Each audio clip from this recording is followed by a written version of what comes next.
அனைவருக்கும் வணக்கம். இன்னொரு வீடியோவில் உங்களை அனைவரும் சந்திக்கிறதுல எனக்கு மிகவும் மகிழ்ச்சி. இதுக்கு முன்பு ஒரு வீடியோ போட்டிருக்கிறேன், நம்முடைய ஓன் ஜாவா லைப்ரரி எப்படி க்ரியேட் பண்ணுறது அப்படின்னு சொல்லிட்டு. அதை பார்த்துட்டு உங்களுடைய கமெண்ட்ஸை பதிவிடுங்க, உங்களுடைய ஆலோசனைகளையும் பதிவிடுங்க. இப்போ நம்ம இன்றைக்கி பார்க்க போகிற வீடியோ என்னென்னா, basic structure of Java program அதை நம்ம பார்க்க போகிறோம். அதே போல் இந்த ஜாவா ப்ரோக்ராமை நம்ம டெவலப் பண்ணுறதுக்கு உபயோகப்படுத்த போகிற ஐடிஇ இன்டகிரேட்டட் டெவலப்மெண்ட் என்வயர்மெண்ட் எதுனா நெட்பீன்ஸ். ஜாவாக்கு நிறைய ஐடிஇ இருக்குது. அதில் பெரும்பாலும் பயன்படுத்தக்கூடியது பார்த்திங்கன்னா எக்லிப்ஸ் அண்டு நெட்பீன்ஸ். நாம் பயன்படுத்த போகிறது என்ன அப்படின்னா நெட்பீன்ஸ் ஐடிஇ. நெட்பீன்ஸில் நிறைய இருக்குது, நிறைய வெர்ஷன்ஸ் இருக்குது. அதில் லேட்டஸ்ட் வெர்ஷன் பார்த்திங்கன்னா நெட்பீன்ஸ் ஐடிஇ 26. அது எப்படி நம்ம டவுன்லோட் பண்ணுறது அப்படிங்கிறத பற்றி நம்ம ஃபஸ்ட்டு பார்ப்போம். ஸோ ஐடிஇ 26 கூகுளில் இப்படி கொடுத்துட்டு இங்கே பாருங்கள், இந்த அப்பாச்சி ஃபவுண்டேஷனுக்கு போங்க. இந்த இடத்துல பார்த்தீங்கன்னா இதுதான் அப்பாச்சி சாஃப்ட்வேர் ஃபவுண்டேஷனுடைய ஹோம் பேஜ். இங்கே ஃப்ரெண்ட்ஸ் ஆஃப் அப்பாச்சி நெட்பீன்ஸ் அப்படின்னு இருக்கும். அங்கே பாருங்கள் இந்த இடத்துல. So friends of Apache NetBeans, இல்லைன்னா இங்கே மற்ற பிளாட்ஃபார்ம்லாம் உங்களுக்கு இங்கே இருக்கும். So friends of Apache NetBeans இங்கே போங்க. இங்கே போனீங்க அப்படின்னா உங்களுடைய ஓஎஸ்க்கு ஏற்ற மாதிரி நீங்கள் உங்களுடைய நெட்பீன்ஸை நீங்கள் செலக்ட் பண்ணிக்கலாம். ஸோ இங்கே பார்த்தீங்கன்னா இந்த விண்டோஸ்க்கு இது இருக்குது, மேக் ஓஎஸ்க்கு அதோடைய ஸ்பெசிஃபிகேஷனுக்கு ஏற்ற மாதிரி 2 வெர்ஷன் கொடுத்துருக்குறாங்க. அதேமாதிரி லினக்ஸனுக்கும் 2 வெர்ஷன் கொடுத்துருக்காங்க. நாம் செய்ய வேண்டியது என்னென்னா இதுதான். ஸோ இதை நீங்கள் கிளிக் பண்ணிங்கனாவே உங்களுக்கு டவுன்லோட் ஆகிடும். இது வரும்போதே பார்த்தீங்க அப்படின்னா JDK 24ஓட சேர்ந்து தான் உங்களுக்கு வரும். ஓகேங்களா? ஸோ இதை நீங்கள் டவுன்லோட் பண்ணி இன்ஸ்டால் பண்ணிக்கோங்க. இன்ஸ்டால் பண்ணும்போது உங்களுக்கு ஏதாவது பிரச்சனைகள் வருது, எங்களால் இன்ஸ்டால் பண்ண தெரியல, ஒரு முறை இன்ஸ்டால் பண்ணி காட்டுங்க அப்படின்னா அதுக்கும் நான் வீடியோ போடுறேன். அதை நீங்கள் கமெண்ட் செக்ஷனில் பதிவிட்டுடுங்க. வாங்க நெட்பீன்ஸ்க்கு வாங்க, பேசிக் ஸ்ட்ரக்சர் ஆஃப் ஜாவா ப்ரோக்ராமுக்கு போகலாம். ஸோ இதுதான் நான் பயன்படுத்துகிற நெட்பீன்ஸ் 26. இங்கே பாருங்கள் 26 லேட்டஸ்ட் வெர்ஷன். ஓகே, ஸோ இப்போ பார்த்தீங்கன்னா இது செட் ஆகட்டும். நம்ம பார்த்திங்கன்னா இங்கே முதலெல்லாம் C++ படிக்க போதுன்னா டைரெக்டாக அந்த first.java அந்த மாதிரி டைரெக்டாக அந்த ப்ரோக்ராம் ஃபைலே இருக்கும். ஆனால் நெட்பீன்ஸ் ஐடிஇ மாதிரி ஐடியை பயன்படுத்தும் போது நம்ம ஒரு சாஃப்ட்வேர் ப்ராஜெக்டை க்ரியேட் பண்ணணும். அதாவது இங்கே இது ஜாவான்றதால ஜாவா பேஸ்டு ப்ராஜெக்டை நம்ம க்ரியேட் பண்ணுறோம். ஒரு ப்ராஜெக்டை க்ரியேட் பண்ணிவிட்டு அதுக்குள்ளே தான் உங்களுடைய ஜாவா ப்ரோக்ராமை நீங்கள் க்ரியேட் பண்ணணும். அதனால் டைரெக்டாக எடுத்த உடனே ஜாவா ப்ரோக்ராமை க்ரியேட் பண்ண முடியாது. அதாவது ஜாவா ஃபைலை க்ரியேட் பண்ண முடியாது. ஃபஸ்ட்டு ஜாவா ப்ராஜெக்டை க்ரியேட் பண்ணணும். எப்படி ஜாவா ப்ராஜெக்ட் க்ரியேட் பண்ணுறது? பார்த்திங்கன்னா ஒன்று ஃபைலில் போயிட்டு நியூ ப்ராஜெக்ட் போகலாம். அப்படி இல்லைன்னா இந்த இடத்துல பாருங்கள், இந்த டூல் டிப்லேயே பார்த்தீங்கன்னா இங்கே பாருங்கள், இது நியூ ப்ராஜெக்ட் இருக்குது. இதே கிளிக் பண்ணி நம்ம போகலாம். ஓகேங்களா? இப்போது ஃபைல் நியூ ப்ராஜெக்ட் கொடுத்து, ஓகேங்களா, கொடுத்துட்டு பண்ணுறேன். இதில் பார்த்தீங்கன்னா இந்த நியூ ப்ராஜெக்ட் விண்டோவில் இங்கே கேட்டகரி செக்ஷனில் பார்த்தீங்க அப்படின்னா நிறைய ஜாவா பேஸ்டு ப்ராஜெக்ட் இருக்குது. ஓகேங்களா? இதில் நாம் பயன்படுத்த போகிறது ஜாவா வித் ஆண்ட் நம்ம பயன்படுத்த போகிறோம். அதை செலக்ட் பண்ணிக்கோங்க. அதை நீங்கள் அந்த ஃபோல்டரை செலக்ட் பண்ணிட்டீங்க அப்படின்னாவே அந்த ஃபோல்டருக்குள்ளே பார்த்தீங்கன்னா அதை பேஸ் பண்ணியிருக்கிற மற்ற அப்ளிகேஷன்ஸ்லாம் இருக்கும். நம்ம இந்த ஜாவா வித் ஆண்ட்னே கொடுங்க. இந்த ப்ராஜெக்ட் செக்ஷனில் பார்த்தீங்கன்னா ஜாவா அப்ளிகேஷன் சூஸ் பண்ணிக்கோங்க. சூஸ் பண்ணிவிட்டு நெக்ஸ்ட்டு கொடுங்க. ஸோ நெக்ஸ்ட்டு கொடுத்துட்டு இப்போ ப்ராஜெக்ட் நேம் நம்ம கொடுக்கணும். இங்கே பாருங்கள் ப்ராஜெக்ட் நேம் இருக்குங்களா? ஸோ நான் என்ன பண்ணுறேன், மை ப்ராஜெக்ட் அப்படின்னு கொடுக்குறேன். மை ஜாவா ப்ராஜெக்ட் அப்படின்னே கொடுக்கலாம். பார்த்தீங்கன்னா நம்முடைய ப்ராஜெக்ட் பேர் மை ஜாவா ப்ராஜெக்ட். ஆக்சுவலாக சொல்ல போனீங்கன்னா இந்த ப்ராஜெக்டில் பார்த்திங்கன்னா மோர் தென் ஒன்றுக்கு மேற்பட்ட ஜாவா ப்ரோக்ராம்ஸ் இருக்கும். அதில் ஒரு ப்ரோக்ராம் எக்ஸிக்யூட்டிவ் ஃபைலாக இருக்கும். உங்களுக்கு தெரியும் இல்லையா, சாஃப்ட்வேர்னால் என்ன சொல்லுவோம், set of programs is called a software. அந்த செட் ஆஃப் ப்ரோக்ராம்ஸை இவங்க ப்ராஜெக்டாக பேக் பண்ணி வச்சுக்கிறாங்க. ஓகேங்களா? அந்த ப்ராஜெக்ட்டுக்கு நம்ம கொடுக்குற பேர் தான் மை ஜாவா ப்ராஜெக்ட் அப்படின்னு நம்ம கொடுக்குறோம். ஓகேங்களா? ஸோ இங்கே பார்த்தீங்கன்னா இன்னொரு ஆப்ஷனும் அவங்க கேட்குறாங்க, இதே நேமில் ஒரு மெயின் கிளாஸ் நான் க்ரியேட் பண்ணட்டுமா அப்படின்னு கேட்குறாங்க. வேண்டாம். ஓகேங்களா? நாம் க்ரியேட் பண்ணுவோம், மேனுவலாக க்ரியேட் பண்ணுவோம். எதுக்கு சொல்கிறேன்னா அப்போ தான் உங்களுக்கு அந்த பயிற்சிங்கிறது வரும். ஓகேங்களா? ஸோ இங்கே பார்த்தீங்க அப்படின்னா கொடுத்துருங்க. கொடுத்துட்டு இந்த ப்ராஜெக்ட் ஆல்ரெடி இருக்குது அப்படின்னு சொல்கிறாங்க. ஓகே, அப்போ நம்ம என்ன பண்ணலான்னா வேறு ஏதாவது நம்ம கொடுக்கலாம். ஃபார் எக்ஸாம்பிள் நான் என்னுடைய நேம் பிகே வேண்டாம். ஸோ ஜாவா ப்ராஜெக்ட் வேணா கொடுக்கலாம் நம்ம. ஸோ ஃபஸ்ட்டு ப்ரோக்ராம் அப்படிங்கிறதுனா ஸோ ஓகே, நான் வந்து என்னுடைய இதை கொடுக்குறேன், பிகே ப்ராஜெக்ட் அப்படின்னு நான் கொடுக்குறேன். ஓகேங்களா? ஓகே, ஸோ இப்போ ஃபினிஷ் கொடுத்துருங்க. ஸோ நம்முடைய ப்ராஜெக்டில் எங்கே போய் ஸ்டோர் ஆகும் அப்படின்னா பெரும்பாலும் இந்த லொக்கேஷனில் தான் போய் ஸ்டோர் ஆகும். அதாவது டாக்குமெண்ட்ஸ் நெட்பீன்ஸ் ப்ராஜெக்ட்ஸ் அப்படிங்கிற ஒரு இடத்துல தான் போயிட்டு ஸ்டோர் ஆகும். ஓகேங்களா? ஸோ ஃபினிஷ் கொடுத்துடலாம்.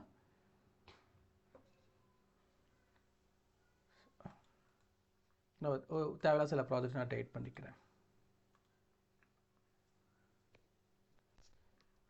ஓகேங்களா? இப்போ பாருங்கள், நம்முடைய அந்த பிகே ப்ராஜெக்ட் அப்படிங்கிறது க்ரியேட் ஆகிடுச்சு. இப்போ வந்து பார்த்தீங்கன்னா இதில் வந்து எந்த ஒரு ஜாவா ஃபைல்ஸுமே இருக்காது. பாருங்கள், அந்த ஜேடிகே மட்டும் டிஃபால்ட்டாக உள்ளே வந்துடும். ஏன்னா இது இருந்தால் தான் ப்ரோக்ராம் வந்து எக்ஸிக்யூட் பண்ண முடியும். இன்னொரு இதில் வந்து நம்ம ஜேடிகேனா என்னென்னு பார்க்கலாம். ஜேடிகே, ஜேஆர்இ, ஜேவிஎம்னு பார்க்கலாம். அதாவது உங்களுக்கு தேவைப்பட்டது அப்படின்னா நிறைய வீடியோஸ் இருக்குது யூடியூப்பில். இல்லை சார் நீங்கள் எக்ஸ்பிளைன் பண்ணுங்கள் அப்படின்னு சொன்னால் கண்டிப்பாக சொல்கிறேன். எதுவாக இருந்தாலும் கமெண்ட் செக்ஷனில் பதிவிடுங்க. எதுவாக இருந்தாலும் சரி, வீடியோ சரியில்லை, இன்னும் நிறைய எக்ஸ்பிளைன் பண்ணணும், நிறைய தேவைப்படுதுன்னா கண்டிப்பாக எதுவாக இருந்தாலும் சொல்லுங்கள். எல்லாத்தையும் என்னுடைய அடுத்தடுத்த வீடியோக்களில் நான் வந்து சரி செய்ய முயற்சி பண்ணுறேன். ஓகேங்களா? இப்போ வந்து ஒரு ஜாவா கிளாஸ் நம்ம எப்படி கிரியேட் பண்ணுறது, அதாவது ஒரு ஜாவா ஃபைல் வித் கிளாஸ். இந்த ஜாவா ஃபைல் எப்படின்னா என்ன அப்படின்னா, இது ஒரு ஜாவா ப்ரோக்ராம். இந்த ஜாவா ப்ரோக்ராம் எப்படி இருக்கும் அப்படின்னா, நீங்கள் சி ப்ளஸ் ப்ளஸ் பார்த்துருந்தீங்கன்னா demo.c demo.plus C++ சிபிபின்னு இருக்கும். டெமோங்கிறது ஃபைல் நேம், அந்த .c++ங்கிறது அந்த ப்ரோக்ராமுடைய ஃபைல் எக்ஸ்டென்ஷன். இங்கேயும் அதே மாதிரி தான். இப்போ நான் டெமோ ஃபைல் கிரியேட் பண்ணால் demo.java அப்படின்னு வரும். ஓகேங்களா? ஸோ ஒரு ஜாவா ப்ரோக்ராமில் ஒன்றுக்கும் மேற்பட்ட கிளாஸ் இருக்கும். ஏன்னா ஜாவாங்கிறது ஒரு ஆப்ஜெக்ட் ஓரியன்ட் ப்ரோக்ராமிங். இங்கே வந்து கிளாஸ் அண்ட் ஆப்ஜெக்ட் தான் எல்லாமே. ஸோ கண்டிப்பாக மினிமம் ஒரு ஜாவா ஃபைலில் மினிமம் ஒரு கிளாஸ் இருக்கணும். மேக்ஸிமம் அதிகபட்சம் எத்தனை கிளாஸ் வேணால் ஒரு ஜாவாக்குள்ளே இருக்கலாம். குறைஞ்சபட்சம் ஒரு ஜாவா கிளாஸாவது இருக்கணும். ஒன்று. ரெண்டாவது என்ன அப்படின்னா, அந்த ஒரு ஜாவா கிளாஸ்க்குள்ளே நீங்கள் வந்து மெயின் ஃபங்க்ஷன், உங்களுடைய ஃபைல் வந்து Java file executable file execute ஆகணும்னா கண்டிப்பாக மெயின் ஃபங்க்ஷன் இருக்கணும். முதல்ல இப்போ நம்ம ஒரு ஜாவா கிளாஸ் க்ரியேட் பண்ணுவோம். ப்ராஜெக்டே செலக்ட் பண்ணிக்கோங்க. ப்ராஜெக்ட் செலக்ட் பண்ணிவிட்டு ரைட் கிளிக் பண்ணுங்கள். நியூவில் போயிட்டு அதர்ஸ் போங்க. ஃபஸ்ட்டு அதர் போங்க. போயிட்டு இங்கே கேட்டகரியில் ஜாவா ஃபோல்டரை சூஸ் பண்ணிக்கோங்க. இங்கே ஃபைல் டைப்ஸில் ஜாவா கிளாஸ் பண்ணலாம், இல்லை ஜாவா மெயின் கிளாஸ் கூட கொடுக்கலாம். இப்போ நம்ம ஜாவா கிளாஸே போவோம். இப்போது இந்த இதுக்கு வந்து நான் என்ன பண்ணுறேன் அப்படின்னா, ஃபஸ்ட் அப்படின்னு நான் கொடுக்குறேன். இந்த ஜாவா ஃபைலுடைய நேம் ஃபஸ்ட்டு, கிளாஸுடைய நேமும் ஃபஸ்ட்டாக தான் இருக்கும். ஓகேங்களா? ஸோ இங்கே வந்து பார்த்தீங்க அப்படின்னா தேவையில்லாத கமெண்ட்ஸில் ரிமூவ் பண்ணிவிடுங்க. இங்கே பாருங்கள், ஒரு கிளாஸ் க்ரியேட் ஆகிடுச்சு. இப்போ முக்கியமான ஒரு விஷயத்தை பார்க்கணும். இங்கே பாருங்கள், ஒரு ஜாவா வந்து எக்ஸிக்யூட்டபிள் ஃபைல், அதாவது எக்ஸிக்யூட் பண்ணக்கூடிய ஜாவா ஃபைல் அப்படின்னா இங்கே வந்து இந்த இடத்துல வந்து ஒரு க்ரீன் பட்டன் இருக்கும். இங்கே இருக்குது பார்த்தீங்கன்னா, இது மாதிரி ஒரு க்ரீன் பட்டன் இங்கே வரும். ஆனால் இங்கே க்ரீன் பட்டன் இல்லை. அதனால் நீங்கள் என்ன பண்ண முடியாது, இதை வந்து ரன் பண்ண முடியாது. ஓகேங்களா? முதல்ல. ரெண்டாவது, இங்கே பாருங்கள், நான் சொன்ன மாதிரி இதுதான் இந்த ஜாவா ஃபைல் first.java. கண்டிப்பாக குறைஞ்சபட்சம் ஒரு கிளாஸாவது இருக்கும். அதுதான் இந்த ஒரு கிளாஸ். ஏன் ஒரு கிளாஸ் வந்து பார்த்தீங்கன்னா, ஒரு கிளாஸ் கண்டிப்பாக இருக்கணும், இல்லைன்னா அது வந்து பார்த்திங்கன்னா எரர் வரும். இங்கே வந்து பார்த்திங்க அப்படின்னா ஒரு கிளாஸ் கண்டிப்பாக இருக்கணும். அப்புறம் நீங்கள் எவ்வளோ கிளாஸ் வேணுமோ அதை நீங்கள் இங்கே உருவாக்கிக்கலாம். இப்போ வந்து பார்த்திங்கன்னா இந்த கிளாஸ் வந்து பப்ளிக் கிளாஸாக இருக்குது. நீங்கள் வந்து ஒரு கிளாஸ் இல்லை 5 கிளாஸ் கூட இந்த ஒரு ஜாவா ஃபைலை வச்சுக்கலாம். ஒரு கிளாஸ் வந்து பப்ளிக் கிளாஸாக இருக்கணும். அந்த ஒரு கிளாஸ் தான் இது. ஓகேங்களா? ஸோ இந்த கிளாஸுடைய நேம் வந்து பார்த்திங்கன்னா ஃபஸ்ட்டு வந்து இது பப்ளிக் கிளாஸு. இந்த கிளாஸுங்கிறது கீவேர்டு. இந்த கிளாஸுடைய நேம் வந்து ஃபஸ்ட்டு. நீங்கள் ஒரு விஷயத்தை கவனிச்சிங்களா, இந்த கிளாஸுடைய நேமும் இந்த ஃபைலுடைய நேமும் சேமாக இருக்குது. ஓகேங்களா? சேமாக தான் இருக்கணும். ஏன்னா ஒரு கிளாஸ், அந்த ஜாவா ஃபைலில் ஒரு கிளாஸ், கண்டிப்பாக அந்த கிளாஸுடைய நேமும் அந்த ஃபைலுடைய நேமும் சேமாக இருக்கணும். ஓகேங்களா? இப்போது இந்த கிளாஸ்க்குள்ளே நம்ம மெயின் ஃபங்க்ஷனை க்ரியேட் பண்ணுறோம். நம்ம மெயின் ஃபங்க்ஷனை க்ரியேட் பண்ண பிறகு பார்த்தீங்கன்னா இந்த first.java இந்த இடத்துல ஒரு க்ரீன் பட்டன் ஆட் ஆகும் பாருங்கள். ஆட் பண்ணுறேன். ஸோ பப்ளிக் ஃபஸ்ட்டு இந்த மாதிரி ஸ்ட்ரக்சரில் தான் ஆரம்பிக்கணும். இந்த சீக்வன்ஸை, இந்த வரிசை இதை நாங்கள் மாற்றவே கூடாது. பப்ளிக் ஸ்டாட்டிக் வாய்ட் அண்டு பாருங்கள் மெயின். ஸோ ஃபங்க்ஷன், இந்த ஃபங்க்ஷனுடைய ஓப்பன் க்ளோஸ் ப்ராக்கெட்குள்ளே ஸ்ட்ரிங் அரே கொடுக்கணும். String open close square bracket ARGSங்கிறது ஸ்ட்ரிங் அரே. இது வந்து ஒரு டிஃபால்ட் ஸ்ட்ரக்சர். இது வந்து அவங்க கொடுத்துருக்குறாங்க ஜாவா இதுலேருந்து. இதை நீங்கள் மாற்றவே கூடாது. பாருங்கள், இங்கே நான் க்ரியேட் பண்ணிவிட்டேன். இப்போ நான் சேவ் கிளிக் பண்ணுறேன் பாருங்கள். இப்போ நான் சேவ் கிளிக் பண்ண உடனே இந்த இடத்துல இந்த மாதிரி ஒரு க்ரீன் பட்டன் ஆட் ஆகிடும். இங்கே பாருங்கள், இப்போ ஆட் ஆகிடுச்சிங்களா? எஸ். ஸோ இப்போ வந்து பார்த்தீங்க அப்படின்னா உங்களுக்கு இது தெரியும். இப்போ நான் இதை எடுத்துடுறேன். இப்போ நான் டெலிட் பண்ணிடுறேன். இப்போ நான் சேவ் பண்ணுறேன் பாருங்கள். உடனே அந்த க்ரீன் பட்டன் ரிமூவ் ஆகிடுச்சு பார்த்தீங்கன்னா. ஸோ அந்த மெயின் ஃபங்க்ஷன், குறிப்பாக அந்த கிளாஸ்க்குள்ள மெயின் ஃபங்க்ஷன் இருக்கணும்.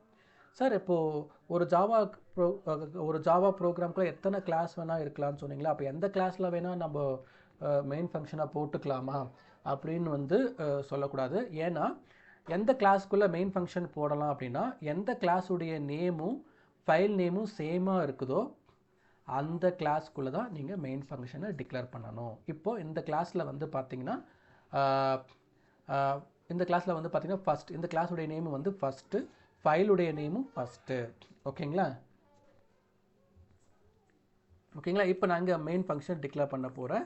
ஸோ மெயின் ஃபங்க்ஷன் இப்படி தான் டிக்ளேர் பண்ணணும். பப்ளிக் ஸ்டாட்டிக் வாய்ட் மெயின் கொடுத்துட்டு உள்ள ஒரு ஸ்ட்ரிங் அரே டிக்ளேர் பண்ணணும். இது வந்து ஒரு ப்ராக்டிஸாக வச்சுங்க. நீங்கள் டைப் பண்ணால் தான் வரும். ஓகேங்களா? நீங்கள் டைப் பண்ணலைன்னா உங்களுக்கு அந்த ஸ்ட்ரக்சர் வந்து ஆட்டோமேட்டிக்காக வராது.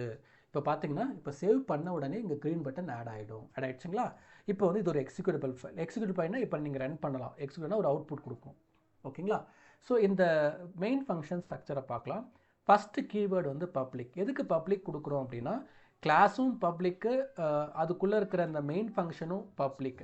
ஏன் சார் பப்ளிக் கொடுக்குறீங்க அப்படின்னா, இப்படி கொடுத்தா தான் ஜாவா கம்பைலர் வந்து இந்த ப்ராஜெக்டை நீங்கள் எக்ஸிக்யூட் பண்ணும்போது இதுதான் மெயின்.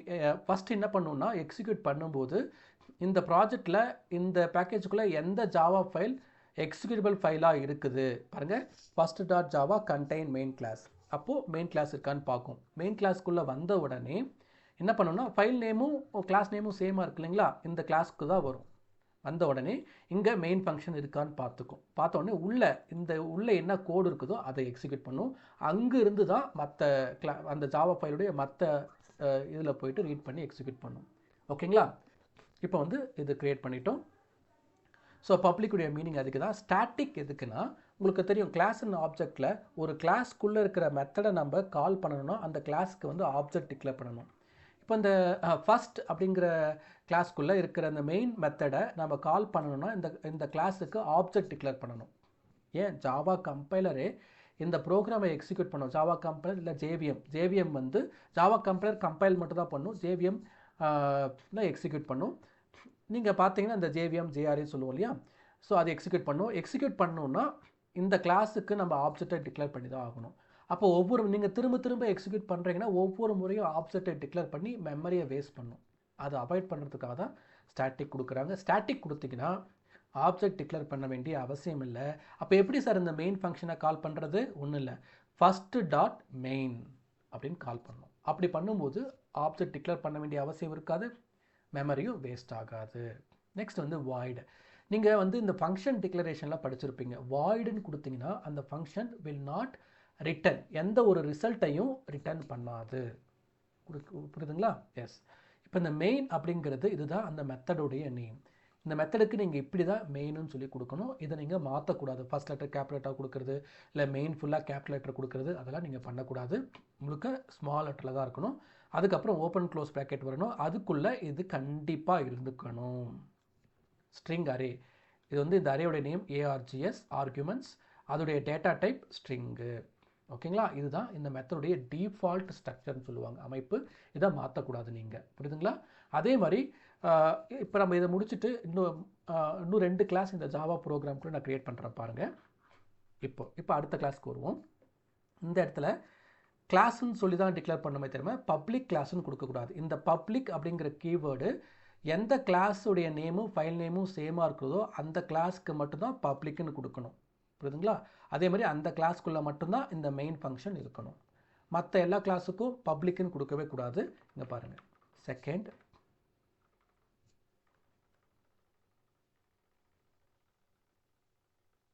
ஓகே.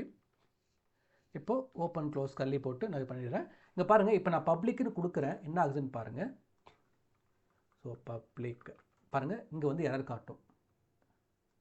பாருங்கள் ஒன்று வந்து rename file to second Java. ஏன்னா ஏன்னா வந்து நீங்கள் பப்ளிக்னு கொடுத்தீங்க இல்லையா? பப்ளிக்னு கொடுத்தா எக்ஸிக்யூஷன் ஸ்டார்டிங் பாயிண்ட்டே இதுதான்.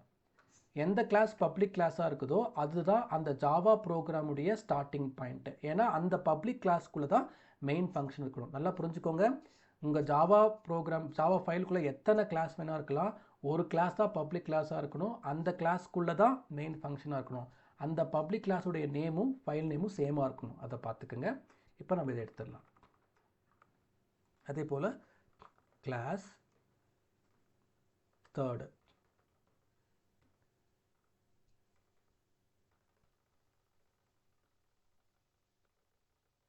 சரிங்களா. இப்போ பாருங்கள், இப்போ நம்முடைய ஜாவா ஃபைல் நேம் என்ன, ஃபர்ஸ்ட் டாட் ஜாவா. இதில் எத்தனை கிளாஸ் இருக்குது, 3 கிளாஸ் இருக்குது. First class, second class, third class. அதில் எது பப்ளிக் கிளாஸ், ஃபர்ஸ்ட் கிளாஸ்.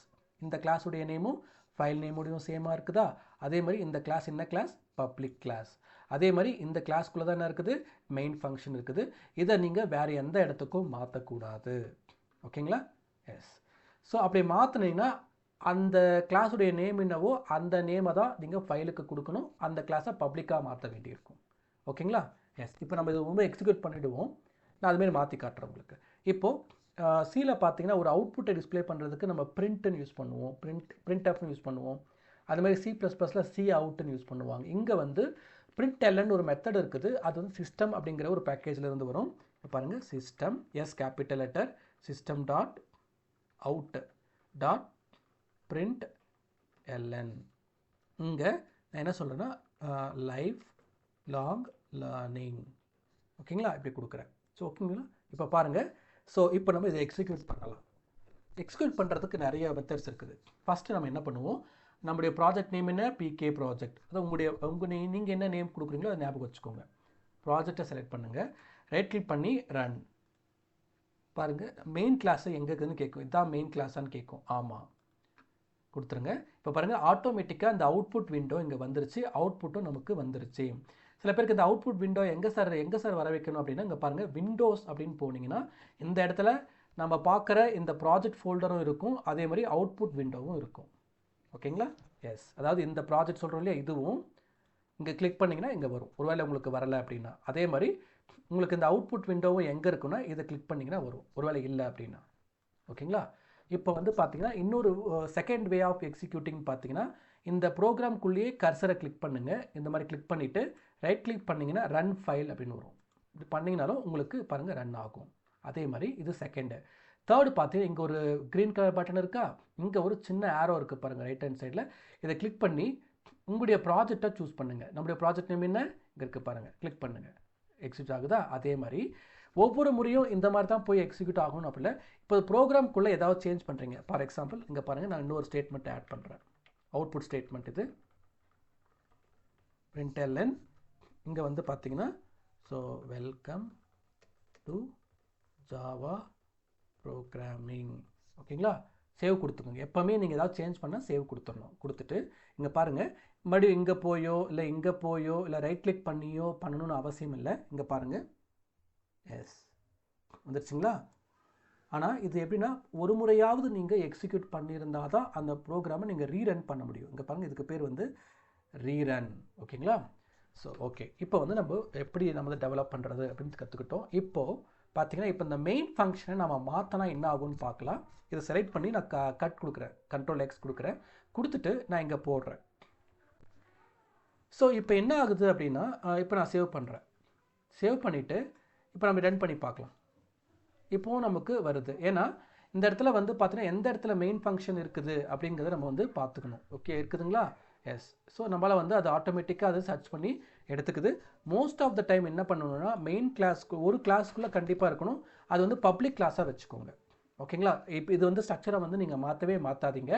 எப்போவுமே நீங்கள் எத்தனை கிளாஸ் இருந்தாலும் அதில் வந்து ஒரு கிளாஸ் பப்ளிக் கிளாஸாக இருக்கணும். அந்த கிளாஸ்க்குள்ளே தான் பப்ளிக் ஸ்டாட்டிக் வாய்டு மெயின் அப்படிங்கிற மெத்தட் வந்து இருக்கணும். ஓகேங்களா. அப்படி இருந்தால் தான் நீங்கள் வந்து அந்த ப்ராஜெக்டை சாஃப்ட்வேராக நீங்கள் மாற்றும்போது உங்களுக்கு பிரச்சனை வராது. ஓகேங்களா. எஸ். இப்போ இதோடு நம்ம முடிச்சுக்கிட்டோம்.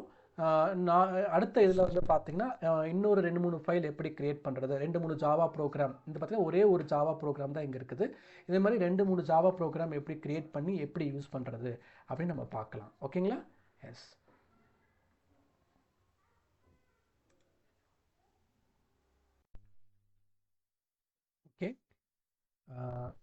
என்னுடைய வீடியோவை பார்த்ததுக்கு மிகவும் நன்றி.